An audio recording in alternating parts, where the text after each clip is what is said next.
In September of 1991, just prior to Craven's release of The People Under the Stairs, the once terrifying stalker of dreams, Freddy Krueger, was laid to rest in the critically panned yet commercially profitable Freddy's Dead: The Final Nightmare. With the sixth entry in the A Nightmare on Elm Street series, the once dangerous Freddy had been transformed into a Saturday morning cartoon villain, complete with a witch's broom and a bed of spikes. Originally intended to end the series, the film earned $35 million on a $9 million budget, prompting producer Bob Shaye to consider bringing Freddy back from the dead. In an interview with Newsday, Craven states, "It was interesting because when Bob Shaye came to me, it was after years and years of my not seeing him that much. He said, 'Look, we killed Freddy off, but we really feel like business-wise, it would be good to have one more. Can you think of a storyline that would make sense?'" After discussing his discontent with the business transaction from the first film, Shaye agreed to pay Craven back-end royalties the filmmaker felt he was rightfully owed. With notable effort from Bob Shaye to right the wrongs of his previous deal, Craven agreed to pen a new story. After watching the 5 sequels, Craven saw very little through line with the films and initially struggled with finding a concept that would bring Freddy back to the screen. Luckily, inspiration would come in the form of a dream, which Craven recalled for the Dayton Daily News. "I was at some sort of cocktail party, and Robert Englund was there in the costume doing Freddy shtick. And I was standing off to the side thinking, this is exactly what's wrong with the films. Freddy has become this comedian. Then off in the corner I felt this presence, and I looked and there was a dark shape moving with Robert, parallel to his movements, but much more ominous and threatening.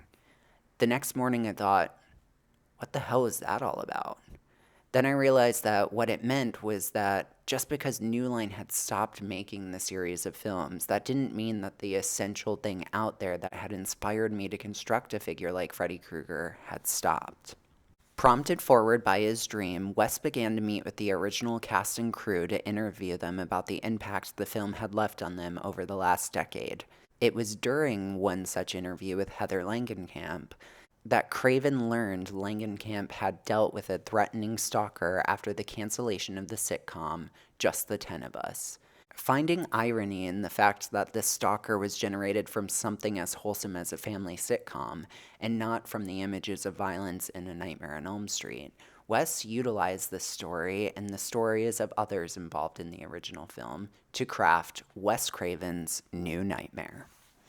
Pulling from Heather's experience, the film follows a fictionalized version of herself, a working actress living in Los Angeles, married to a special effects makeup artist, and the mother of a young boy, all of which were true aspects of the real Heather's life. In the film, as the 10th anniversary of A Nightmare on Elm Street approaches, Heather begins receiving prank phone calls and anonymous mail while doing press in celebration of the film's anniversary. After being requested for a meeting at New Line Cinema with Bob Shaye, she soon discovers that Wes Craven is working on a new Nightmare script, and he and Bob are wanting Heather to return as heroine Nancy Thompson. I thought you killed Freddy off. Well, we did, but the fans, God bless them, they're clamoring for more. With the increasing unsettlement caused by her stalker and the hesitation to do a horror film now that she is a mother, Heather is slow to commit to the project, and she agrees to read the script before making her final decision. While she waits for the script, Heather's life quickly spirals out of control as earthquakes devastate the surrounding areas. Her husband Chase is killed falling asleep at the wheel of his car, and the mental health of her son deteriorates after a series of frightful dreams where he is preyed upon by a mean old man with the claws. After coming face to face with this dream demon, a darker, more sinister version of Freddy, Heather discovers that this dark entity has been held at bay with the production of the Nightmare films, and now that Freddy is dead, there is nothing to contain the evil. Because of this, the dreams of Craven's script soon become reality. There is only one person who can stop this monster, and that's Nancy Thompson. Without the commitment of Heather to give strength to Freddy's greatest foe, the entity is free to leave the dream world and enter our own reality. After the entity abducts her son and takes him into the dream world, Heather has no choice but to play the part, facing off with Freddy for one final battle. New Nightmare would become one of the most creatively fulfilling experiences of Craven's career. It allowed him the opportunity to reconnect with old colleagues, mend broken relationships, and return his beloved creation to a world of darkness. Upon its release in October of 1994, the film received a surprisingly poor box office, garnering $19.8 million on a budget of $8 million. New Nightmare would become the lowest-grossing film in the Nightmare series. Critically, the film fared much better, receiving an Independent Spirit Award nomination for Best Film and some of the best reviews in Craven's career up to that point. Retrospectively, many now consider New Nightmare, with its meta-commentary on how horror films affect the real world, a precursor to his genre-defining hit, Scream.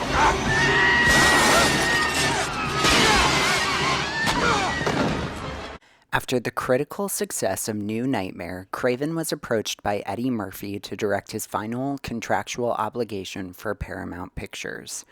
Excited by the opportunity to work with a star of Murphy's caliber, Craven signed on to direct Vampire in Brooklyn, a modern retelling of the Dracula mythos. Surprised to see that Eddie was eager to play a more sinister character, Craven set out to capture a performance of Murphy that audiences had never seen before. Unfortunately, conflicting thoughts from the studio, the writer, and its star resulted in a mixed tone of horror and comedy, with Murphy taking on several characters in full prosthetic makeups, a challenge he would manage with greater success in his follow-up feature, The Nutty Professor. Although content with the opportunity to stretch himself out of the horror genre a bit, Craven would earn the antithesis to the critical praise he received with New Nightmare. Vampire in Brooklyn would go on to become a critical and commercial failure, garnering some of the worst reviews of Craven's career since Deadly Friend. After the release of Vampire in Brooklyn, Craven was sent a script for what was then titled Scary Movie. Quickly becoming the most sought-after spec script in Hollywood, Miramax won the bid on first-time writer Kevin Williamson's self-referential slasher. The screenplay was a commentary on the horror genre's tropes, oversaturation of slasher films, and the audience's understanding of the common formulas utilized within the structure of the genre itself. Unlike New Nightmare, the film focused not on those who made horror films, but those who watched and consumed them. Impressed by the script, Craven ultimately felt that the violence that was detailed in the screenplay was too extreme. Unwilling to return to the level of violence he had depicted in his early works, Craven passed on the project. It wasn't until Craven began to reflect on recent encounters with fans that he began to reconsider. I thought, a lot of interviews I do with kids, they say, Last House was your best film because you really kicked ass. And I thought, am I getting soft or what is it? So, okay, I'm going to do one more to-the-wall horror film. And I called Bob Weinstein, and I said, okay, I'll do it. When Craven signed on to the film, he was attracted to the project not only by its script, but by the opportunity to direct another A-list actor in the film's lead role of Sidney Prescott. That actor was Drew Barrymore. Barrymore was attracted to the wit of Williamson's script and was especially drawn to the opening sequence where teenager Casey Becker is forced into a life-or-death horror trivia game by a deranged phone caller. While Craven began the pre-production tasks of casting, location scouting, and selecting his heads of departments, he would receive a phone call that would change the course of the film and ultimately leave him reconsidering whether or not to stay aboard the project. After rereading the script, Drew Barrymore had decided that she would rather play the role of Casey Becker, the young girl who loses the trivia game, resulting in the loss of her life. This would be a substantially smaller role than that of the lead heroine, threatening the project's marketability. For Wes, it would eliminate a major draw for him to direct the film. Barrymore had an idea: to market the film with her as the star only for audiences to discover for themselves that her character would be killed after the first act, a la Janet Leigh in Psycho. As a storytelling device, killing Drew's character so early would put the audience on the defensive, leaving them curious for what happens next. Craven wasn't immediately sold on the idea, but ultimately agreed to the change, as working with Drew was better than not working with Drew. Forging ahead, Wes rounded out the cast with notable young actors both familiar and new. The now vacant role of Sidney Prescott was filled by Party of Five cast member Neve Campbell, with Jamie Kennedy, David Arquette, and Friends actor Courtney Cox taking supporting roles. The film follows a group of teenagers whose hometown is shocked by the gruesome murders of Casey Becker and her boyfriend Steve. Noting the similarities to another murder 1 year prior, that of Sydney's mother Maureen, Sydney begins to get unwanted attention from her classmates, the press, and the killer. After Sydney narrowly escapes the killer's attack, the town instills a curfew until the killer is caught. Not wanting to be alone, Sydney and her friends seek refuge at a party thrown by the group's friend, Stu. However, instead of refuge, the friends find that they have walked right into a trap, casting them in the roles of the horror stereotypes they were so certain they could avoid. After seeing the dailies that were coming back from the lab, producer Bob Weinstein was initially unimpressed with the material Wes was capturing on set. Notified by the studio about Bob's impression from the dailies, Craven spent his time offset cutting together the opening sequence of the film with his editor, Patrick Lussier. After completing the sequence, adding music, and mixing the audio, Lussier screened the sequence for Weinstein. The response was more than enthusiastic, and instilled the studio's trust that Craven was the right choice to helm the project. Originally intended as an October release, the film was pushed to December 20th, 1996, to allow an alternative to awards fair and the usual supply of holiday-themed offerings. Young audiences took the bait, and a strong word-of-mouth response ushered the newly renamed Scream to critical, commercial, and cultural success. Like Freddy Krueger, the Ghostface Killer became a prominent figure on Halloween streets for trick-or-treating. With a budget of $15 million, the film went on to gross $173 million worldwide. Scream was now a part of the cultural zeitgeist, propelling the cast and its director to new levels of fame. With the tremendous success of the film, Craven was offered a 3-picture contract with Miramax Films that included 2 Scream sequels and the offer to direct a non-genre film, the latter of which was the driving force for Craven's agreement to sign the contract. While the first Scream was still in theaters, Miramax, wanting to capitalize on the momentum of the film, quickly rushed into production on Scream 2. With Kevin Williamson back behind the keyboard, the writer quickly outlined the sequel and completed the first 30 pages of the first draft of the script. This being the early days of internet, Williamson sent the pages to Craven via email, which he read in earnest the same night. By the next morning, the entirety of the 30 pages was available for the public to read. Unprecedented for the time, Miramax went into damage control, removing the pages from the internet and printing hard copies of the script on tobacco paper. The prominent brown line that ran through the paper made it impossible for the script to be photocopied, and could only be read in person while held at a certain angle. When pages were given to the actors auditioning for the roles in the film, they were sent via messenger, and the actors were given 1 hour to finish reading the script, with the messenger waiting nearby to let them know when their time was up. Pre-production was in full swing as the script continued to be written, and the third act was held from the cast and crew to avoid any potential for further leaks. When the script was completed, many versions of the script would have redacted lines that were covered in black bars, eliminating the potential plot points or dialogue that would give away the ending. Even with the ending down on paper, it would go through several changes, even during the course of filming the scene itself. The second film would see the main cast of characters returning, including Campbell's Prescott, Kennedy's Randy Meeks, Arquette's Deputy Dewey Riley, and Cox's Gale Weathers. The rest of the cast would be filled to the brim with familiar young faces from popular television shows and movies. Following suit on how the original film deconstructed the rules of the genre, Scream 2 would deconstruct the rules of horror sequels.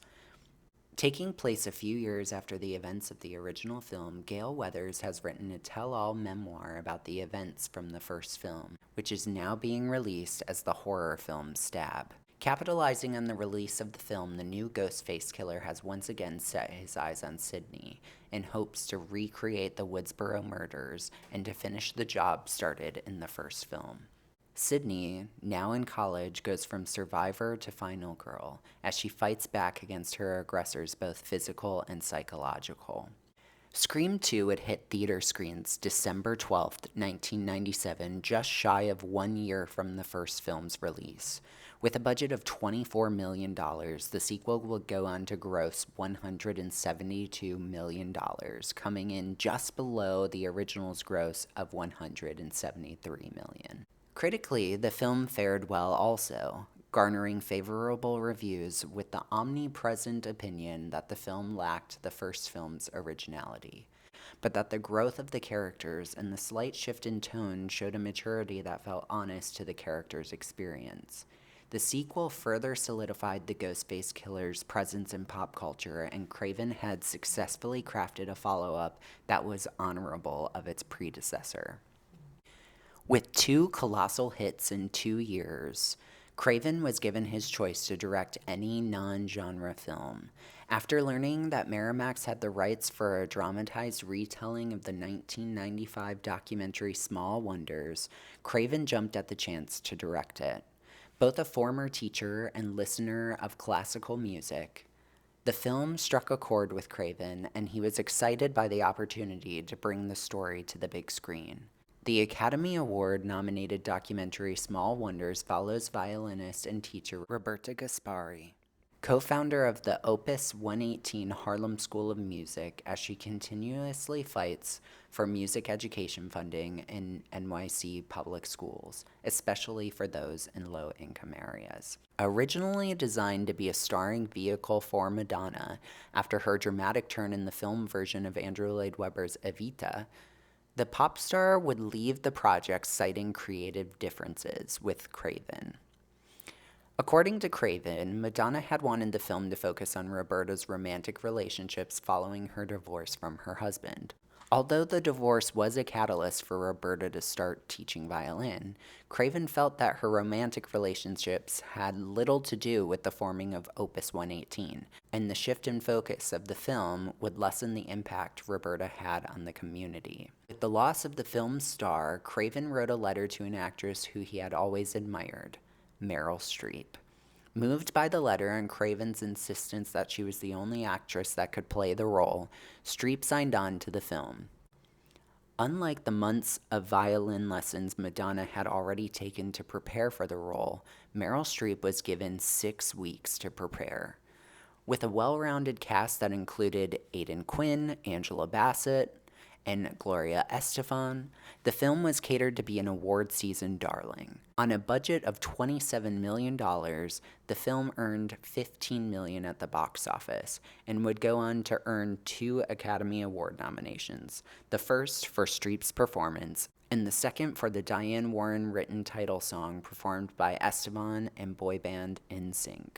Although the film wasn't the success Craven had experienced with the first 2 Scream films, his goal to create a film that was personal and outside of the genre was achieved, leaving him creatively fulfilled. This ability to stretch himself also gave him courage to pen his first and only novel, The Fountain Society. Having little time to revel in this new feat, Craven immediately went into production on Scream 3, which would prove to be less creatively fruitful than the first 2 entries. Kevin Williamson's original treatment for Scream 3 had the Ghostface killer returning to Woodsboro to terrorize unsuspecting teens at Woodsboro High School. Ushered into the investigation, Sidney, Dewey, and Gale would return to their past community to discover that Stu Mocker, an assumed dead killer from the first film, was once again responsible for the murders. On April 20th, 1999, the course of the film and American society as a whole would shift with the mass shooting at Columbine High School in Columbine, Colorado. Horror films quickly became the target blame, with Scream and many others being called out for corrupting youth and inspiring violence. With the bulk of the Williamson treatment taking place in a high school and centered on high school children, Miramax scrapped the original concept for the film. Moving the location to Hollywood, the focus of the killings to the actors of the latest Stab film, and shifting the tone in favor of comedy, Williamson stepped away from the project, unable to write the script due to his busy schedule. Screenwriter Aaron Kruger would take on the task of penning the script, with a bulk of the story being written during filming and rewritten on set. Following the murder of Cotton Weary, the wrongly accused murderer of Maureen Prescott, and the bargained hero of the second film, Gale Weathers arrives in Hollywood to investigate. Surprised to see that Dewey is working as a technical advisor on the film, due to his relationship with the actress playing the Stab franchise version of Gale, the two decide to work together when it is discovered that the killer is leaving photos of a young Maureen Prescott at the scene of the crime. Forced out of hiding from a call from the killer, Sidney joins Gale and Dewey in Hollywood, where she is forced to come to terms with the unsavory mysteries of her mother's past. Learning her mother was an actress of low-budget horror films in the 1970s, Sidney is lured to a mansion in the Hollywood Hills to have one final face-off with the Ghostface Killer. Considered the Scooby-Doo sequel of the franchise by many fans, the tonal shift from Scream 2 did not go over well with all audiences and critics, and the film received mixed reviews. Regardless, the film was a box office success, garnering $161.8 million on a $40 million budget. Although the film didn't end the series on the high note its creators were hoping for, the film accomplished a rare feat in the genre. A horror trilogy that maintained its cast of characters, its creative team, and its visual aesthetic without compromise. Scream 3 would close out the most prolific decade of Craven's career and arguably his most successful. Having directed 7 films in 10 years, the next decade would leave Wes feeling cursed.